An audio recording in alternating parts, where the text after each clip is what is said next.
All right, welcome back. We're not welcome back. Apparently, that's the jet lag. Hi, welcome to Served. I am Andy Roddick. I am jet lagged as the kids say. But we're here. We are doing it. As always, my friend John Wertheim. Is that right? That wasn't as good. That wasn't as good as some of the other stuff. Can you believe that post-match presser that we just saw? You didn't know. So let me set the deck. Real time, we watched Novak dominate. It's as good as I've seen him this entire year. He's got that chip squarely back on his shoulder. That is his comfortable place to be the competitor that we know. To reach his top level is he needs something to be angsty about. He's a superhero at doing that. Creating a little bit of, you don't want to say, but like friction, whether it's a crowd, whether it's something else, he is superhuman at using that for jet fuel. And so John Wertheim works 87 hours a day, runs to his flat after that match is finished to get here in time after a full day of work to do this show for you. And he didn't see the post-match presser. And for those who didn't, you have to go on whatever your social medium of choice is and watch it, because it was equal parts hilarious, predictable. It's just on brand, and I'm thinking he does this, and it's like scary. He is feeling it right now, and this is a dangerous place for the rest of the field to be when Novak is doing this. So John Wertheim sits down, and then you watch the clip, and you're laughing right now. I can see you kind of smiling. What did you think of this clip where Novak went after 12 Rune fans who were going, Rune? No, he didn't like it. He didn't like it, John Wertheim. He didn't like it. Read the room. I'm not sure that's appropriate. Let's be clear. This wasn't a post-match presser. This was on center court. Yes. He has this authoritative win. He's in the second week of a major. The guy came in with all these question marks, and he's, as he tends to do, he's answered every question. The fans want to get behind this guy. And what does he do? He has this soliloquy about 11 rowdy Danish fans on a Monday night. And we know those Danish people can get out of control sometimes, right? Yeah, exactly. Crazy people over there. It's as you put it well, it is on brand. And do we really want to start our Wimbledon coverage with the soliloquy? This is, Novak is he's an interesting cat, as you say. This is someone who thrives on friction. I do think this whole, let's just be honest. Whatever. We love the guy. He can be his own worst enemy. This is not a nefarious figure. But when he says, why am I not as well loved as Roger and Rafa? Could you see either of those two guys winning a match on center court in these circumstances and spending a full minute having it out with a couple of Danish hecklers while given the mic on center court of Wimbledon? On brand is what I would call it. I'm laughing. I'm not angry. This is not moral outrage. This is not pearl clutching. But I do think the flip side is when his legion of fans say, how come you guys don't like him the way you will? Why doesn't he have the popularity of Roger and Rafa? Could you ever in a million years, in what universe would Nadal or Federer do something like that? Universe. It doesn't matter what you said after anything that was quasi-negative. That's going to be clipped. And just let the record show that it's at John Wertheim and not me. Because even though you said everything you said with a smile on your face, you are going to get ruined. I could do this for days. We're just going to do our whole podcast now with, we're going to get ratioed. Well, that's a stretch. That's a stretch. Anyway. You're better than that. Listen, this is now going to overshadow the fact that this is, the top story for me on top of, the drama and the will he play, won't he, the Raducanu of things with Murray. Novak, it's amazing that he is here, and this match looked prime. It looked prime. His knee looks stable and fine, and we were talking about in Monte-Carlo through Roland Garros, we were talking about not injuries, but like general fitness levels for Novak, right? Like he was short of breath in Monte-Carlo, going the distance. He kind of had these ins and outs throughout the year. So the way to fix that is to, have a short recovery time, not get in all the fitness you want, have surgery on the knee, and then bingo bango, all good. It's just impressive. And, I did an episode 3 weeks ago where a lot of Novak fans didn't like the fact that I said it's a big lift to get back from knee surgery in time for Wimbledon. And it is. I also said in that very same episode, which this part they, ignore, bet against the greats at your own peril. We'll put a receipt of that being said in the comments section wherever you're watching or reading this. It's phenomenal. I didn't think he was going to play the tournament. I was concerned about the rest of the year. Here he is, 60 Grand Slam quarterfinals. Looks great again. Can you believe it? 60 Grand Slam quarterfinals. I don't have this in front of me. I believe this is number 75. Is it 75? Pretty good ratio. What was the other one? What did I say? You said 60. I know, but what? No. I'm saying you're right. I'm saying this is 60 out of. I think he's played 75. Oh, sorry. I was like, is it 75? So basically, Jesus. I just took away 80% of the majors. 80% of the majors he's entered for his career, starting when he was a teenager. 80% of them he's gotten to the quarters.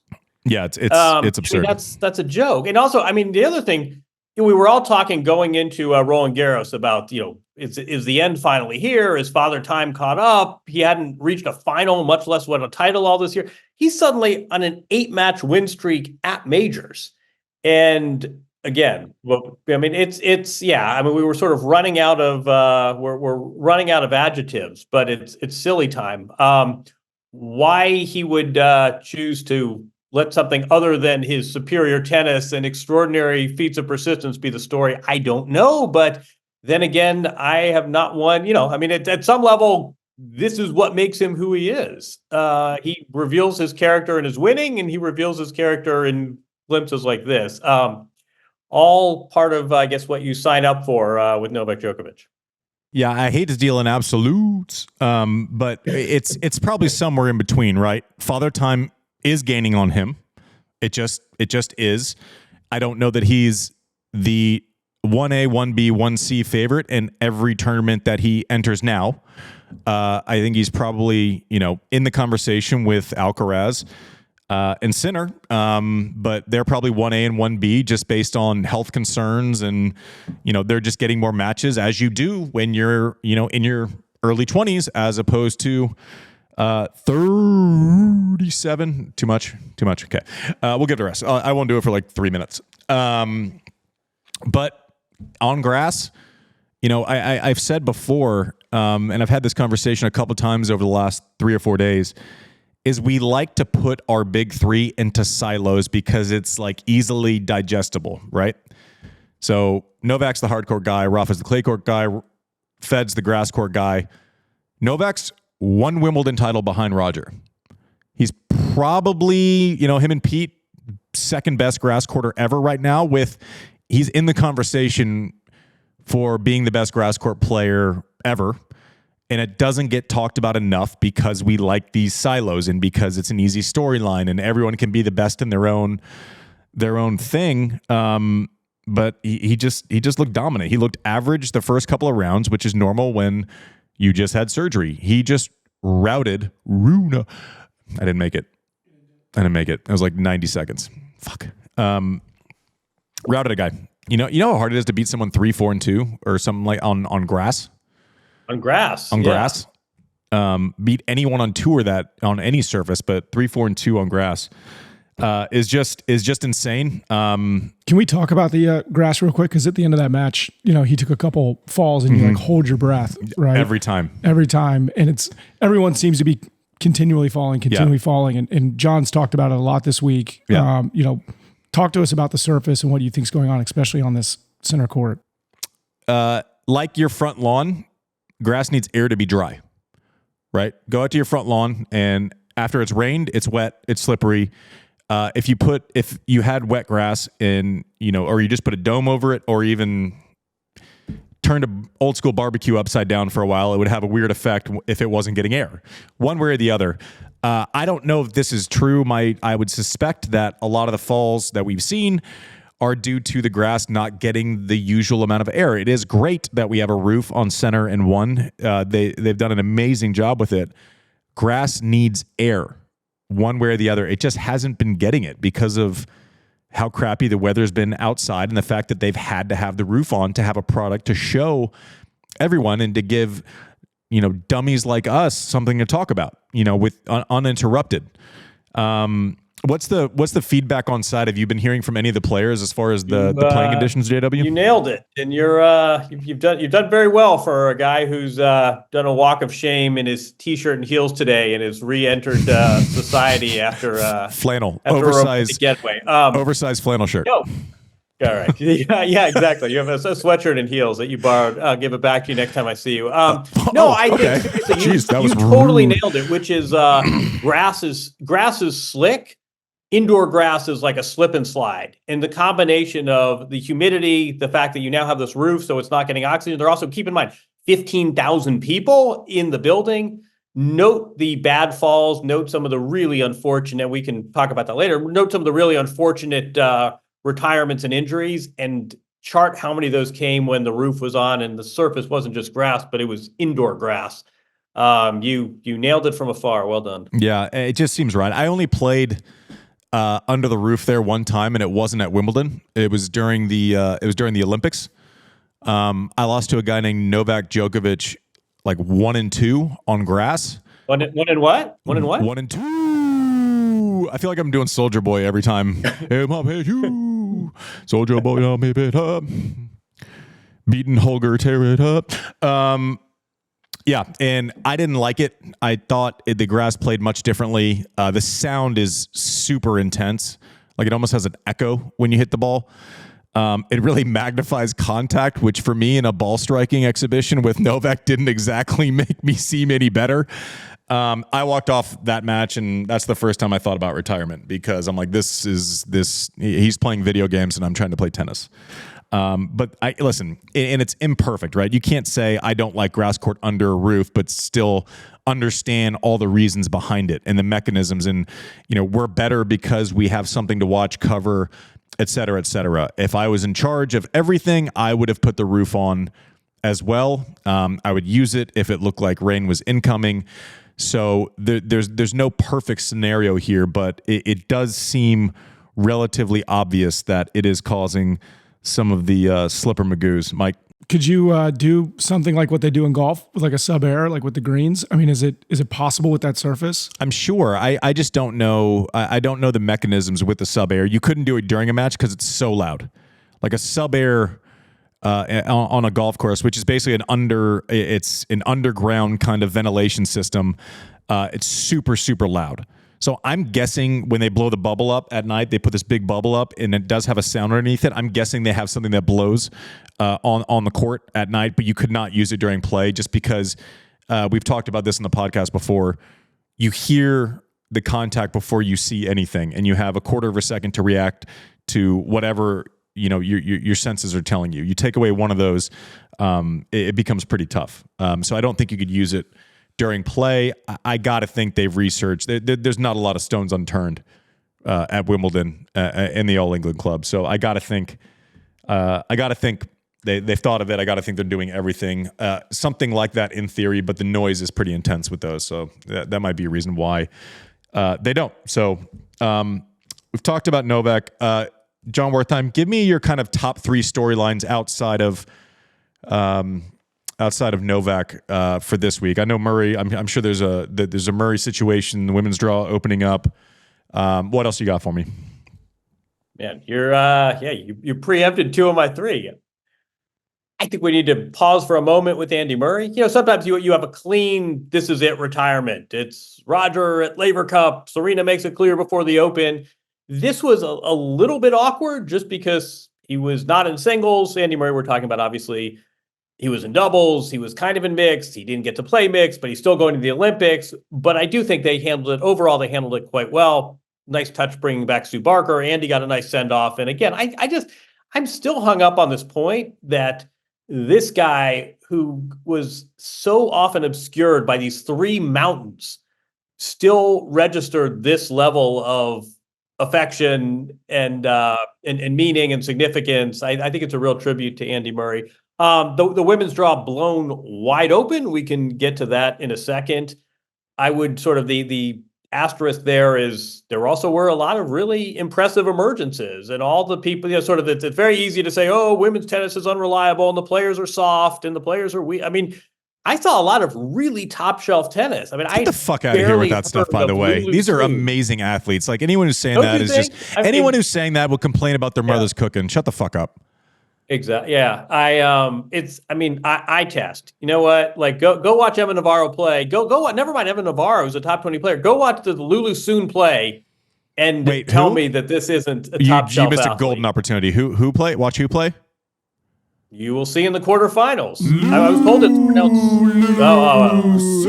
Got me. God. You set me up for that one. Boom. Full Gronk spike. It's not even. I was told it's not Sun. It's Soon. So you get three for the price of one. I don't understand. Sorry. Oh, sorry. Now I get it. Lulu Soon. Yeah. 3 for the price of 1. She's a very nice player. We're really going to beat this thing into the wet indoor covered grass, aren't we? Yeah. As far as other storylines, I'm recency effect, but Taylor Fritz coming back from 2 sets to love against a top 4 player is a signature win. And you mentioned Alcaraz and Sinner and leaving apart perhaps some inelegant post-match remarks. I mean, look at Novak, and if he wins this match, I think we need to completely reassess where he is on the rankings of grass court players. So yeah, the fact that it is whatever today is, day 8, and we're still talking about Novak Djokovic as a contender. I would say Andy Murray sort of. I don't think he hijacked the event the way Andre or Serena did when they called it quits, but it was a nice tribute and a nice send off for Andy Murray, and then the women's draw being blown wide open. But I think that's ultimately a sign of strength and not weakness. Those are my. What do I got? 3, 4? What do you got? Also, well, I'm just gonna go with you on the first two. Listen, we said at the beginning we didn't get much right on the women's side with our pick show, and Mike is going to hopefully rip us adequately for that coming up here in the next segment. But we did say, I said it's wide open. There's 30, 35 women that can win this tournament. I may have undersold it. And the thing is, with this tournament, and when you have up-and-coming players, we talked about there not being an adequate grass court season. You don't have 7 weeks of build-up to say favorite, co-favorite, in form, not in form. Especially, listen, you can come out your first grass court match of the year. I don't know how many times I won Queens after struggling through like a first round and winning like a chintzy, like 7-5, 7-6 in the third, like weird, match where it's like it could have gone either way. Carlos Alcaraz did it last year as well. He looked bad, and then you kind of find something. If you don't, then all of a sudden you're kind of searching, and maybe you find it at Wimbledon. It's the toughest thing because you have the smallest sample size going in to the event. My number 3 thing that was amazing about the first week of Wimbledon was the buffalo that I ate in Italy when I was with my family over there. Oh my goodness, I could bathe in buffalo. Give me buffalo cheese, right? Oh yeah, we're talking cheese, not Wild Wings, right? No, not Wild Wings. No, I'm over that shit. Like I want buffalo mozzarella all the time.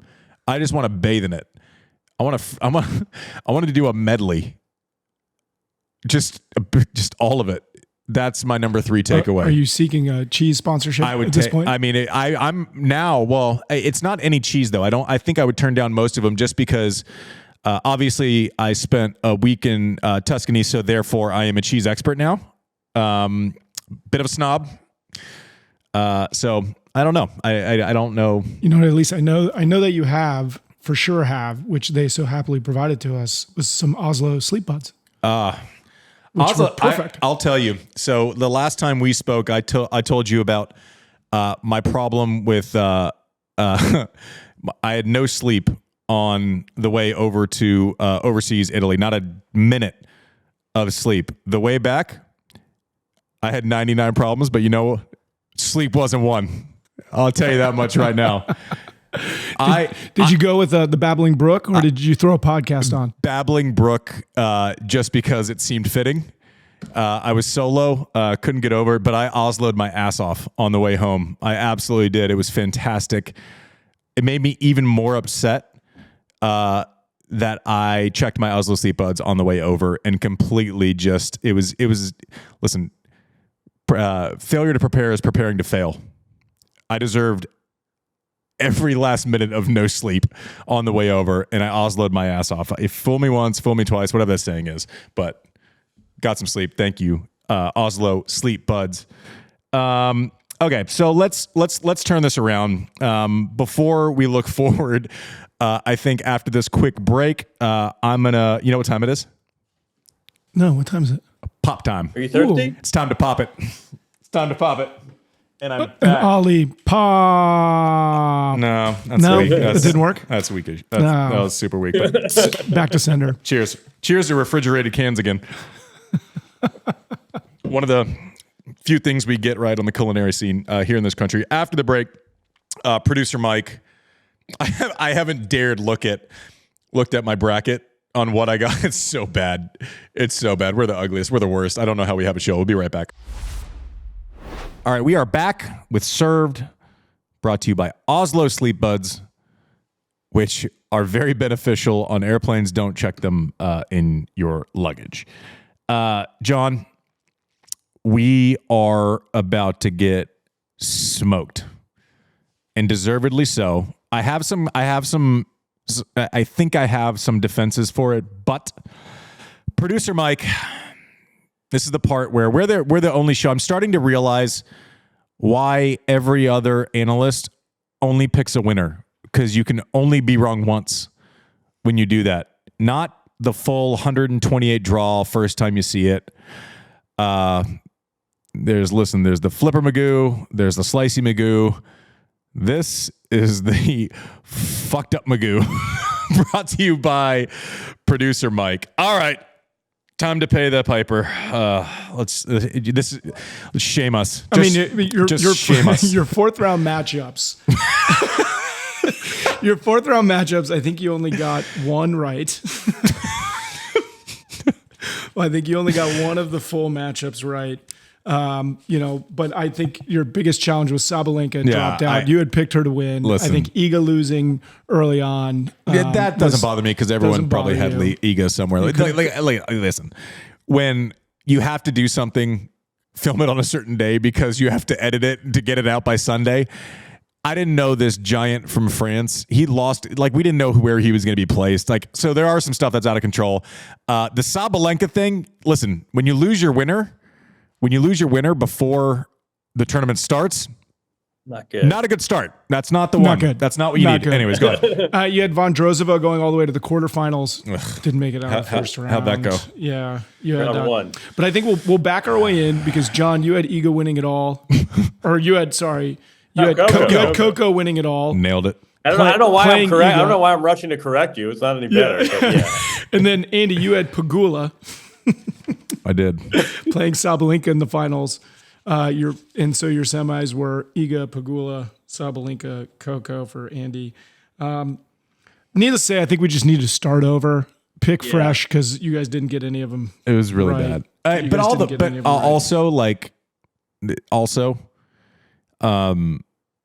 people that are ripping us, listen. None of you fucking had them either. Just so if we're being honest, you didn't have Lulu Soon Vekic, who I gave props to in that show and said she's great. Paolini and Navarro. You didn't have them either. All right. No. So are we looking forward? Are we going to start with? Are we going to redraw, or do you want to run through the men real quick? We did better there. I think let's finish off the ladies here first. Okay. Let's redraw them. Let's redraw them. So we got Osipenko Krejcikova, who looked great over Danielle Collins today. Rybakina Svitolina, who has looked amazing. She played great stuff against Ons Jabeur. Lulu Soon, Donna Vekic, Paolini, and Navarro, John Wertheim. Ostapenko, Krejcikova first. Let's do better this time. Let's really let's concentrate. Right. Let's try. Let's do our best. All right. Ostapenko is barely losing games. I don't like to boast, but on Tennis Channel today, I taught her seriously how to shake hands properly. She's really cool and in a good headspace. Nope, I need more. I need more. She's notorious for these, these random brush handshakes. And I said, listen, here's what you. And to her credit, she was totally game. She's actually been very, very fun and cool.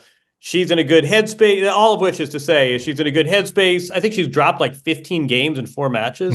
She's 5-2 for her career against Krejcikova. I think Ostapenko rolls through to the semis.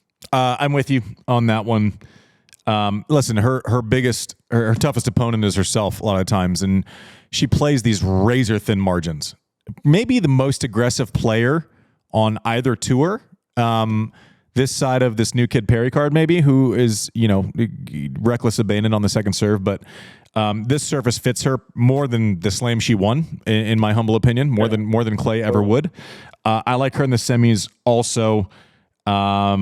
She's looked great so far. I'm glad that listen, a lot of players, and we saw it with Novak, you get them out of the heat of the moment and they can usually take a joke, right? And they can normally... I was not the person to try to have a conversation with in the first 15 or 20 minutes after I lost. Wasn't capable of a rational thought, or even after a win, sometimes for that matter. So cool that she was able to take a joke. Cool that she actually knows how to shake someone's hand.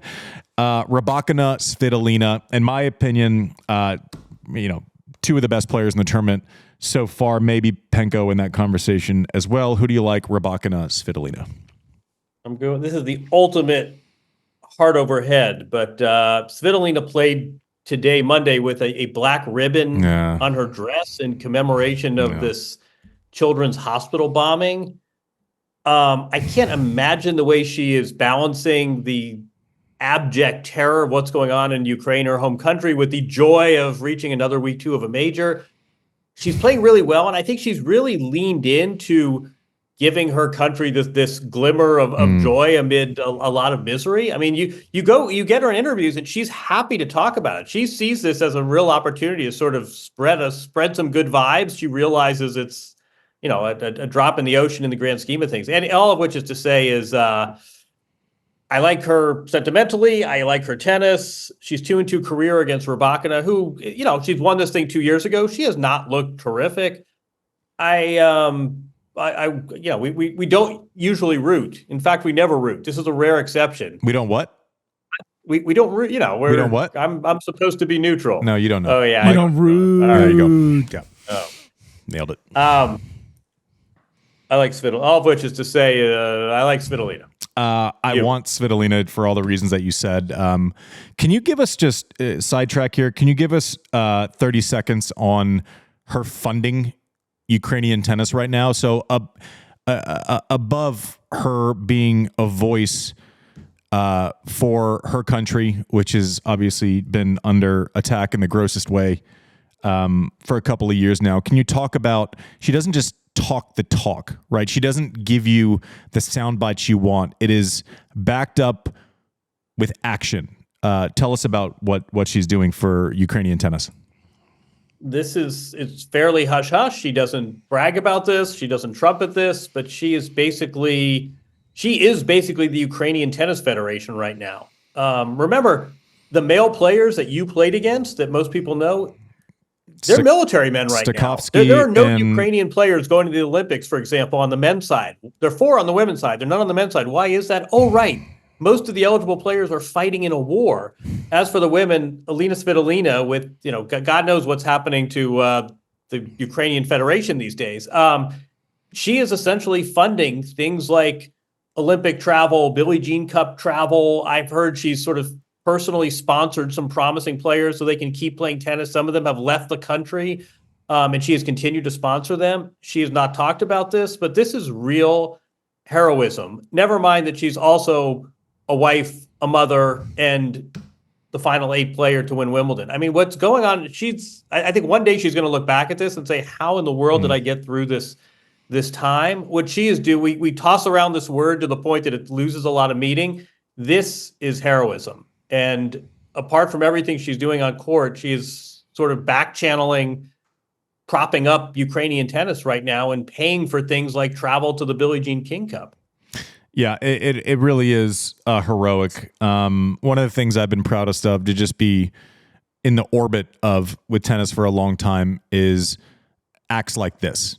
Listen, we cannot like someone's post-match on-court press conference. The chips are down. I put tennis up against any other sport as far as purity of heart and doing the right thing and understanding different cultures, understanding things that are going on in the world, because listen, it's not one country playing, it's the entire globe. So props to Alina Svitolina, someone I will unabashedly be cheering for, because I think it lifts up an entire country that needs something that is pure, not consequential as far as geopolitics go, and something to cheer for.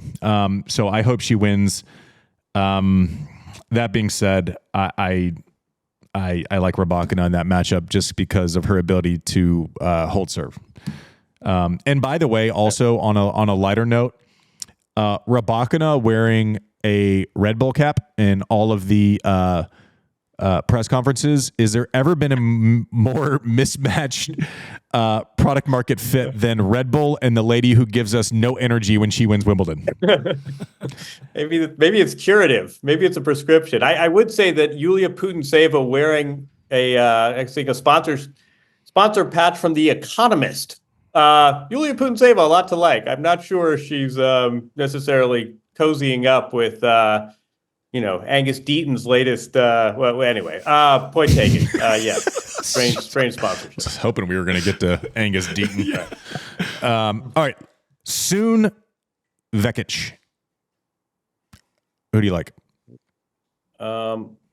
Guess I gotta go with Donna Vekic. Yeah, that's the right veteran answer. over a qualifier. But boy, Soon is a real baller, and also weirdly, I mean, yeah, she played number 3 for the University of Texas a few years ago. I mean, this is not someone who is necessarily destined for the round of 8 at Wimbledon. Her game is very much tailored to grass, and she takes these lefty slaps. She had more than 50 winners against Emma Raducanu. She doesn't seem fazed by the moment. She's already played center court. I mean, there's a lot of reasons to back Soon, but I just think a veteran like Donna Vekic against someone who, has had to qualify to get in. I think you got to play the percentages there, no? And I think was down a match point in second round of qualifying. So you tell me, Soon was. Yeah, exactly. You tell me confidence isn't king or queen, and I'll tell you that you're as wrong as our picks in the draw show. Paolini Navarro. This one I'm very curious about who you're taking. I'm all in on Emma Navarro, and I don't know how you pick against her. I mean, we're talking a lot about this Coco match and how organized and put together she was. She was good tactically. She managed the occasion. We forget she tuned, and I mean this was like under an hour tuned Naomi Osaka on center court a few days earlier. I'm all in on Emma Navarro. I think she's got a real chance at this title. I'm going Paolini. For the simple fact that I can deal with choosing against Navarro once and being wrong. I can't get past choosing against Paolini for the entirety of Roland Garros and the entirety of Wimbledon. I can't bet against her 10 times in a row and be proven wrong. I can deal with misdiagnosing the matchup and missing on Navarro once. I just think it's a different matchup. I mean, Coco, you say tactically great. It's as obvious a game plan against Coco as there has been against a great player, right? I mean, it's you just run trucks through the forehand side over and over again. Historically, like yes, you mean like yeah. I mean historically, like you just everything right there as hard as you can. You mix it up. If you go to the back and it's to open up that shot to the forehand again. Osaka movement on grass. Emma Navarro has become like she's been putting on a masterclass in guile, mixing up spins, not letting someone get the ball in the same spot a couple of times unless it's by her design. Paolini is quick, nimble, can create a lot of speed on that forehand side. That's not, and not the type of speed that Osaka does where it's like blunt force trauma. You know it's coming. Like it's different when you know it's coming and you're kind of, you go into like this anticipatory mode. Paolini will put you to sleep a little bit and then it comes on you quick. I remember having this conversation with Agassi back in the day where his, 124 serve always felt massive when it got to you because he had been Maddoxing you for the entire match where he hit a 107 kicker and then threw 99 into your thing. So then he goes 124 and it feels bigger. I feel like Paolini has that a little bit on the forehand side. Tough to see Maddie Keys go down the way she did. She obviously doesn't. No one deserves it, but I have a soft spot for Maddie Keys. But I like Paolini going through Penko. So you have Penko Svitolina. Who do you have in your final? Is it bananas to say that I have an Emma Navarro? And we got to stop our. I mean, part of this is like, yes, we should both be wearing like a bloody butcher's smock for how bad we were, but some of this is just the comedy. You of were what we're worse than me. presented I with. didn't even have my player in the tournament. At least I have an excuse. You just fucked everything up. I've got, but like you, like go ahead, raise your hand. Raise your hand if you had Lulu Sun and Donna Vekic. Like let me see your draw. To be fair, when we did our draw show, Lulu Soon wasn't in the draw. Right. So that would have been a tough one. That would have been a tough one to pick. I don't know that I've ever picked anyone out of qualies to make the semis. We did, for the record, we did mention our guy Perry Card, and he was a lucky loser who had lost in qualifying. But anyway, I'm picking. I can't believe I'm saying that. I mean, this is a major. I'm picking Ostapenko and Emma Navarro in the final of Wimbledon. That's not a line I thought myself I'd be uttering. And who wins that when final? the tournament began. In your world? I don't. No one knows shit about shit on this women's draw. Can we just like establish that baseline right now? Great. So let's continue with that. Who do you like? I think Emma Navarro. If Emma Navarro's level, to put it this way, if Emma Navarro's level does not drop off, I think she wins this tournament. Oh, the old qualified prediction. And by the way, when we say predictions, we're guessing. We're guessing based on this weird formula of form matchup. Who knows? Especially when like the most reliable players in the game are no longer in the tournament. Like it's, my strategy of who you want to bet against the least. I have no idea. I am going Rybakina to win the title. Paolini makes her second straight Grand Slam final.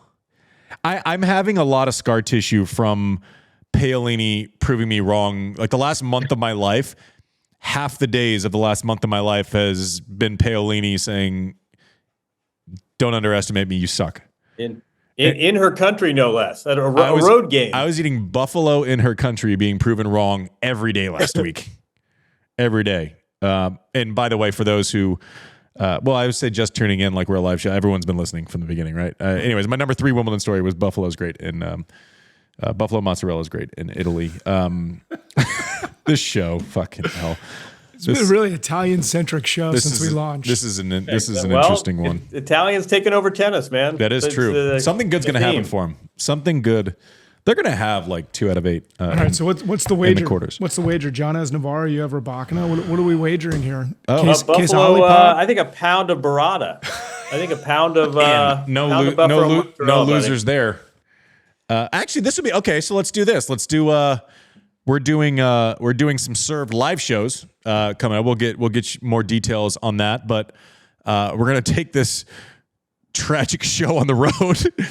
Let's do a team dinner after one of our live shows, and whoever loses has to pick up the tab for whatever served team is there. We'll do Jeff Ruby's in Cincinnati. How about that? Jeff Ruby's in Cincinnati, or we have some New York live shows. If we're talking about Buffalo, just saying, maybe it should be Buffalo centric. Let's do that. Okay. We'll do New York dinner, maybe a little Campagnola action sometime after a live show. That's what we're betting is dinner for the team, which everyone gets Buffalo. I don't see any losers really. And mixed, maybe some Olipop. All right, let's get to the men's side. Sinner, Medvedev. This is like an interesting, it's like we talk about matchups, but I don't know that there's like a clearer thing of when someone confidence and all of a sudden they figure something out in a given matchup. Medi starts off 6-0 against Sinner in this matchup, and Sinner has won the last 5. Who do you like in this one, John? Yeah, you said it. Medvedev has not cracked this riddle. I don't think he does it on grass. And I also don't love it when a guy, he played 8 games. He didn't get a full quarterfinal match in.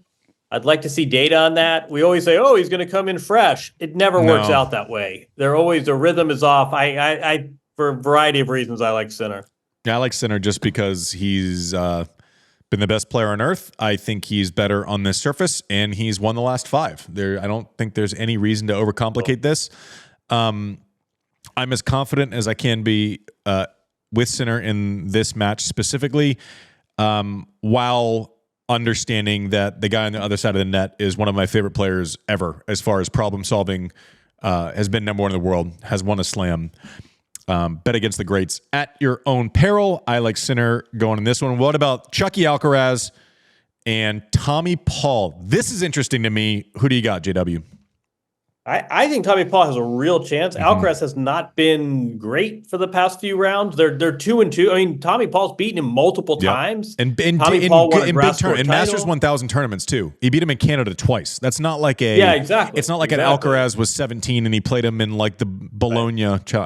Buffalo.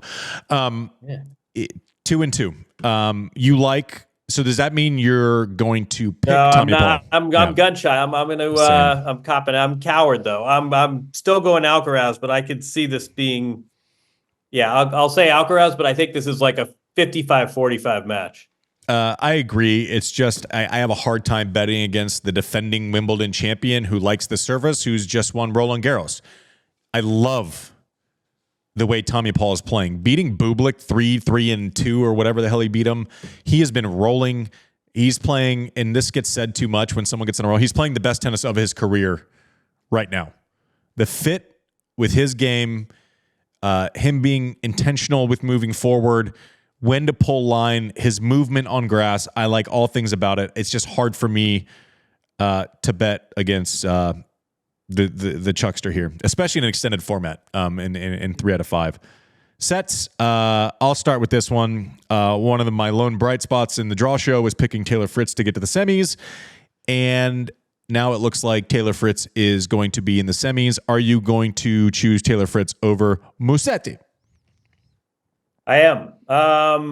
I think I had Musetti in the quarters though. Who's been very nice player. I think he's won double-digit matches on grass. Musetti. Mm-hmm. All right, so I like Taylor Fritz in the semis though. This 5-set win against Zverev, I think, really showed us something. I think he's the higher ranked player. He's more experienced. I don't think there's any reason to pick Musetti, honestly. I like Taylor Fritz. Yeah, same. And there's a couple of things like. Musetti has been a master of he's chipping his first serve return, getting in play, a la actually similar to what we saw Wawrinka midway through his career make that shift where he would chip and then he would open up the shoulders on the next one. And he had enough speed for that to work. Musetti's been doing that brilliantly, completely chopped Pericard down, making that first return and then getting it in play. The difference being Musetti doesn't extend the returner on his serve. He's not like an unreal spot server. Right, so Taylor Fritz is if Taylor's in his pocket, he is an elite ball striker and pacemaker. Right, he can create speed and create that heavy flat ball. If he's not getting extended, which means he's going to get looks at return. I just really like this matchup for Taylor Fritz. And oh, by the way, don't worry about him physically. You never talk about him laboring. Maybe there's a buildup of fatigue, but in a given match, he's proven he can go the distance. He plays like every single week. He's kind of like the Iron Man of tennis. Like he doesn't take weeks off ever. I like Taylor Fritz and well-deserved after turning around that match against Zverev. I'm going to start with the next one with Demon and Joker. So did you see match point for the Demon? Okay, what was your you explain? I'm going to tell you. You explain it in your way because it was very concerning to me. I mean, he sort of dismissed it. He's in this 4-set match with Arthur Fils on big I think, a pretty high-quality match. I don't know if we ever really found out what happened, but Alex de Minaur knocks off this volley, and you think he's going to be all triumphant, and this is a great win, and he's in the quarterfinals, and what does he do? He has this grimace on his face. He looks to his camp, who immediately looks as though he lost the set and didn't win the match, and sort of, I think the word he keeps using is gingerly. He shakes hands, he does an interview, something clearly is bothering him and concerning him. I'm not sure he ever quite said it looked like a lower back issue maybe, but something looked very off. And he sort of won the match, but this was not much of a celebration because he looked more concerned than he did exultant. I don't know. What did I miss? So the same exact thing. Stretch volley, hit a great volley, but then there was no celebration. It was almost like he was scared to like raise his arms or react. It like almost felt like a spasm or a slight pull of some sort.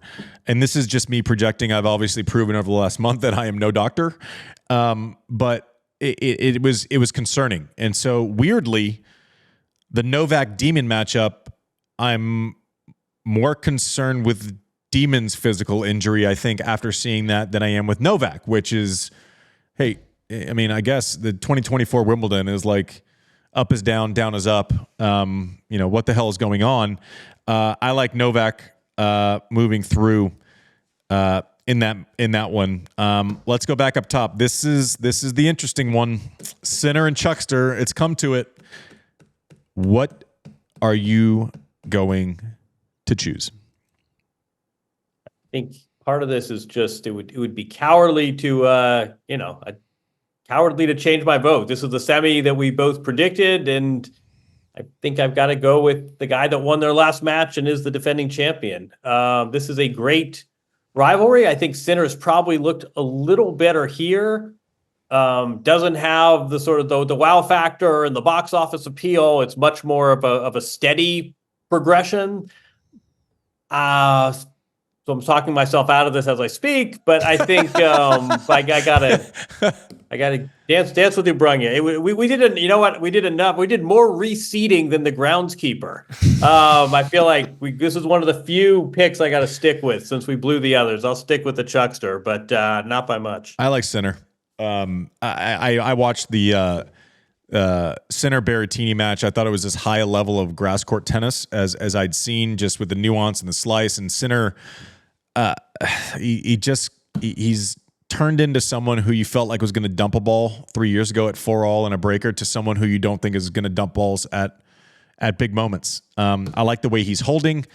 I think the Chuckster needs to serve better. He's going through long stretches against Humbert where he was having a hard time holding, having a hard time winning first serve points. If he does not improve that. And also, I think there's more of a chance of Tommy Paul pulling off the upset against Alcaraz. So maybe it's just hedging my bet to have a finalist. I like Sinner in this matchup. I just think he's been the best player in the tournament. I think he's the most reliable bat that we have in this tournament so far. Is this the final? No. Does the winner of this match win the tournament? I think so, but it's not as if I'm going to say that and discount the person who's won more majors than any human ever. Right. I didn't mean to just, but do we think the person who wins the tournament is the winner of this match? Yeah, but it's not. I hate it when people say, "Is this the final?" Like I can't handle that shit. I just think Sinner's the best player on earth, specifically on this surface. He pushed him on clay to where it looked like he was going to win that match. And Alcaraz is way more native to clay than Sinner is. I think Sinner has turned into a great grass court player from last year to this year. I really do. I like the way the serve, he can bleed you out wide on that deuce side. I don't know what you do if you're hitting that return because you know that he can create pace to the other side. So I don't know how you really defend it. Fritz Novak, the matchup has been brutal for Taylor Fritz. Like, I remember watching them in Cincinnati last year and wondering if he was going to win games. And he ended up, down a set and a break, and then he kind of put some holds together. But you just can't go through Novak. And Taylor Fritz's superpower is going through people, right? The depth, the flat ball, the pace. It's just you do all of this stuff for very little reward, it's like treading water for 4 hours. Like you just don't feel like you can actually get anywhere. I assume you're taking Novak, and if you're not, I would love to hear why. I cannot take Novak. Yeah. But I'd like to be contrarian here. I'd like to tell you that for one reason, a 37-year-old man off of knee surgery who is complaining sometimes about his movement would give me grounds, but I can't. What did we used to say about Serena too? You better get her early, because once she gets her teeth into a tournament, it's not dissimilar here. I think I think the 37-year-old with the contraption on his knee, who went under the knife in barely 4 weeks ago, I think makes it to the final. You think Novak's going to do... anyways, I can't. It's just too good. I love that. I'm going to watch that clip. I think it was so good. Like, the good night line was great. That was a great line.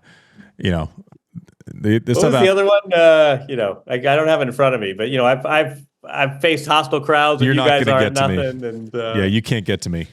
Even though he's like acknowledging that. Okay. Anyways. Okay.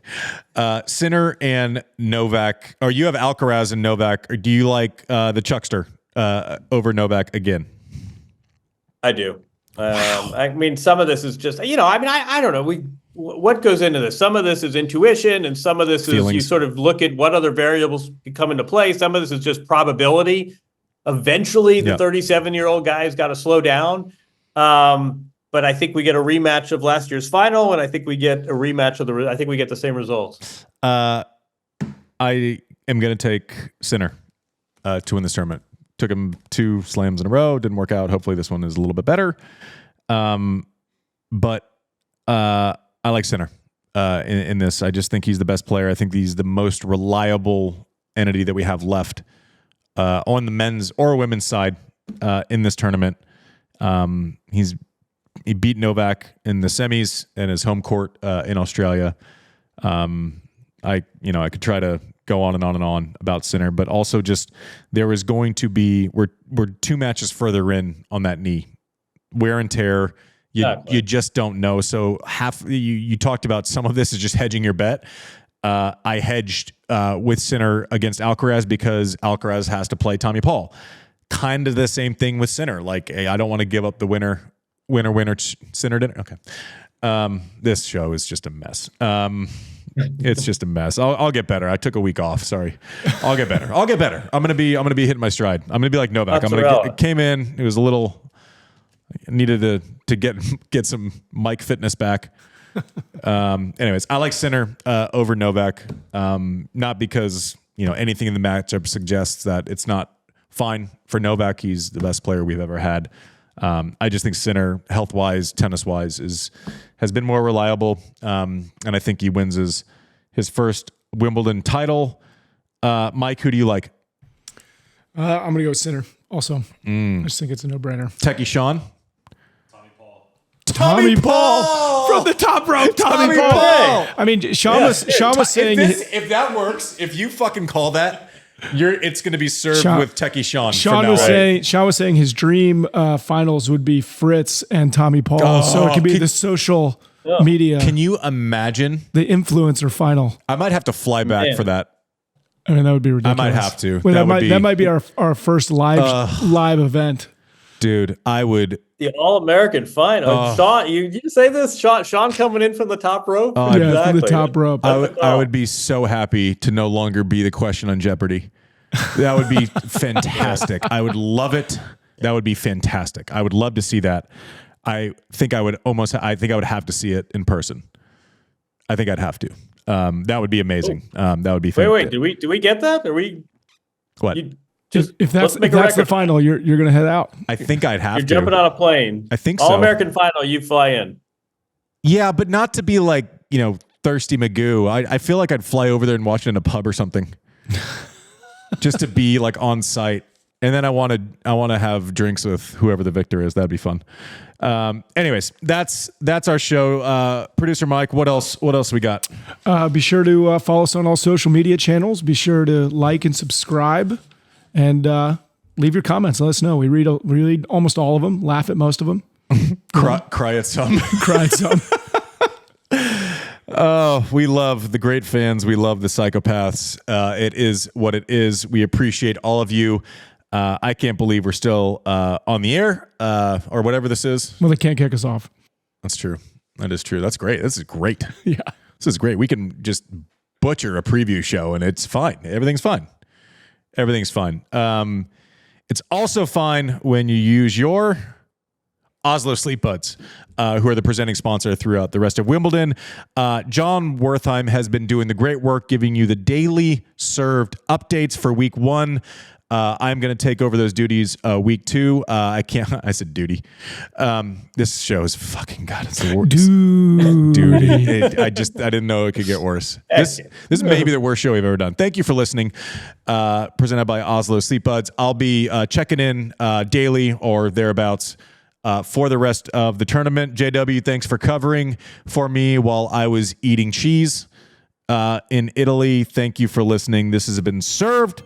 Presented by Oslo Sleep Boots. Good night. Good